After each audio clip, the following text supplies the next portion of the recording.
매주 이 시간 내가 가진 신비한 능력과 작용 원리를 살펴보고 생활 속에 응용할 수 있는 훈련 방법도 알아봅니다.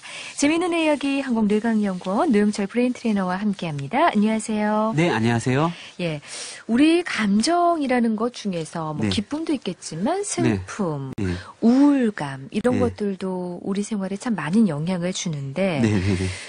이런 것들도 다 어떤 뇌의 작용에 의해서 우리가 네. 이런 감정들을 느끼는 거겠죠. 그렇죠. 예. 그래서 이 우울감이 있을 때 네. 그 뇌파를 찍어보면 네. 뇌파 상태가 그 좀 정상인 사람과 다른 성향이 나오기도 합니다.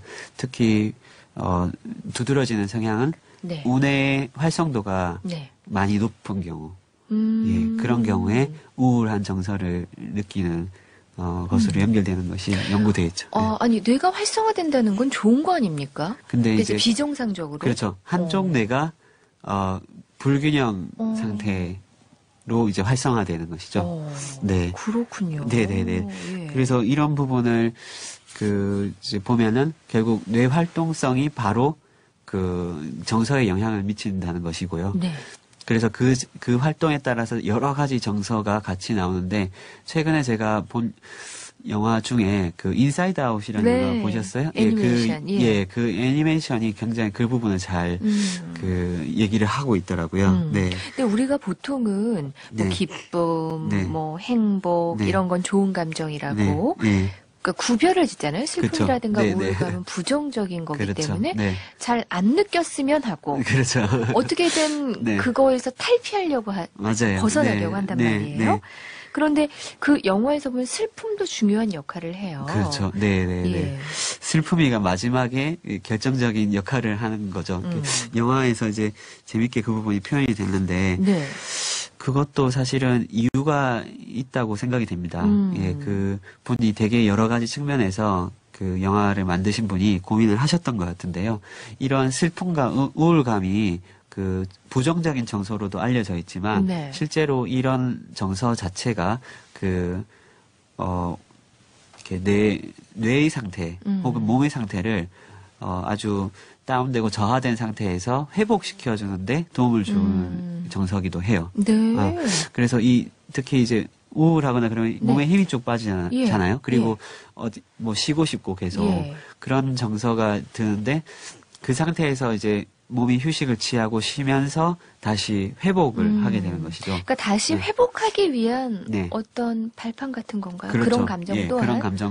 그런 예. 감정이 있기에 우리 뇌는 또 과도하게 집중돼 있고 과열돼 있는 그런 상태를 오히려 이제 편안한 상태로 만들 수가 있게 되는 거고요. 그렇죠. 또 한편으로는 이제 우리가 사회생활을 하잖아요. 인간이라는 그 인간의 뇌가 기본적으로 사회생활을 할 수 있도록 그 활동을 하는데, 이 슬픔이랑 우울감을 느끼고 있으면 네. 보통의 경우는 이제 위로를 해주죠. 주위 같이 다른 사람이 같이 있으면 네. 위로를 해주잖아요. 그렇게 해서 다른 사람으로부터 관심을 갖게 하는 그런 정서로도 이제 연구가 되어 있어요. 네. 그러니까 반드시 부정적인 것만은 아닌데 네. 그래도 계속해서 장기적인 우울감이 생긴다던가 그러니까 그렇죠. 이게 우울감을 느끼는 정도를 벗어나서 네. 네. 우울증으로까지 된다면 반드시 치료를 받아야겠죠. 그렇죠. 그래서 뭐든지 이 장기적으로 같은 상태가 계속 만성적인 상태가 되는 것이 네. 좀 이제 조심해야 되는 상황입니다. 실제로 이제 여러 가지 학업에서든 회사에서 업무에서든 혹은 대인관계에서든 네. 좀 안 좋은 일을 경험하고 나서 예. 그런 우울한 현상으로 이어지는 경우가 있는데요. 예.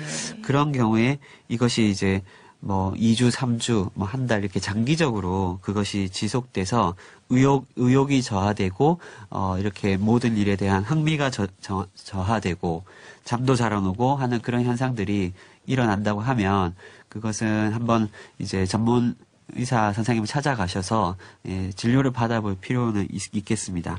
네. 대표적으로 이제 그런 부분을 좀 감지할 수 있는 몇 가지 증상이 불면증하고, 그리고 이제 식욕 저하, 식욕도 저하되고 네. 집중력도 저하되고, 그리고 이제 좀 극단적인 생각을 할 수도 있죠. 예, 그래서 그러한 이 부정적인 그 극단적인 생각, 자기 자신이 정말 가치 없다고 생각할 때는 그런 여러 가지 그 뭐 죄책감 같은 그런 생각들이 같이 지속이 되게 된다면 이 부분에 대해서는 이제 전문가를 만나서 상담을 하면 좋을 것 같아요. 네. 네. 우리가 네. 즐거운 마음, 기쁜 네. 마음이 드는 게 세로토닌 호르몬 네. 얘기를 하셨잖아요. 그렇죠, 그러면 그렇죠. 네. 우울감이 많을 때는 세로토닌 호르몬이 분비가 잘 안 되거나 그럴 땐 건가요? 그럴 수 있습니다. 충분히 일리 있는 말씀이시고요. 네.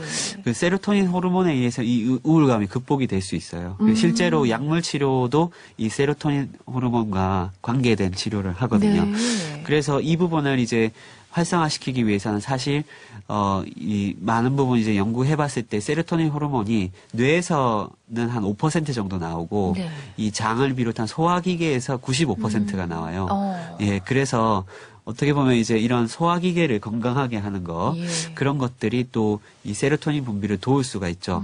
그래서 이 부분을 이제 장 연동, 장을 연동할 수 있는 그런 운동을 네. 통해서 이제 뇌 상태를 변화시키는 그 방법으로 좀 활용을 할 수 있을 것 같습니다. 네네네. 장이 건강해야 뇌도 그렇죠. 건강한 건가 봐요. 그렇죠. 이제 대표적으로 장청, 뇌청이라는 말이 동의보감에 같이 나오잖아요. 그래요? 네. 예. 그것이 어쨌든 이 신경들이 특히 이제 뇌신경 중에 미주신경이라는 신경이 네. 있습니다. 이게 장에 연결되어 있기 때문에 장에서부터 발생되는 그러한 신경 신호들이 바로 뇌에 감정에 영향을 미치게 되는 것이죠.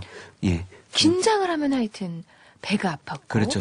배가 아프면 네. 또 이제 신경이 예민해지고 그렇죠. 네. 그러니까 이것이 다 연결이 되어 있기 때문에 그렇죠. 기본적으로 이제 온몸이 같이 연결돼 있기 때문에 예. 그런 부분들을 해소할 수 있는 방법들을 잘 쓸 수 있겠고 이 장 연동 운동을 돕는 장을 이렇게 자극하는 지압하는 그런 방법들이 네. 또 뇌를 활성화시킬 수가 있겠습니다. 네.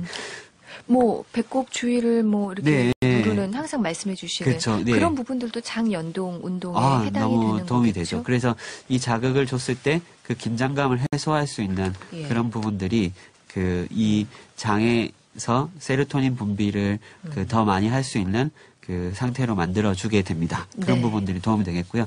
또 한 가지 말씀을 드리면은 이 감정이라는 것은 선택적으로 반응을 하는 부분이거든요. 그런데 우리가 이제 예를 들어서 미소를 짓고 박수를 치면서 환한 표정을 지으면 네. 그게 뇌는 그게 실제 상태인 줄 알고 기분이 행복한 좋다고. 상태로 바뀌어지게 되는 것이죠. 그래서 그런 부분들을 예. 우리가 이제 선택을 해서 스스로 만들 수가 있다면 감정 상태를 바꿀 수가 있게 되는 것이죠. 그래서 우울감이 있을 때 그렇게 환하게 자기 스스로가 선택에 의해서 환하게 미소 지을 수 있는 그러한 시도를 한다면 네. 그 자체가 순간적으로 감정 전환을 불러일으키는 두뇌 트레이닝이 되기도 합니다. 네. 우리가 우울감을 극복하는 것, 네. 그리고 행복감을 느끼는 것도 네. 노력에 의해서 바뀔 수 있다는 그런 그렇죠. 생각이 네. 드는데요. 그래서 이제 뇌의 그 활용 원리를 아는 것이 참 중요하다고 생각이 됩니다. 네, 오늘 재미있는 뇌 이야기 여기까지 듣겠습니다. 한국뇌과학연구원 노영철 브레인 트레이너와 함께했습니다. 고맙습니다. 네, 감사합니다.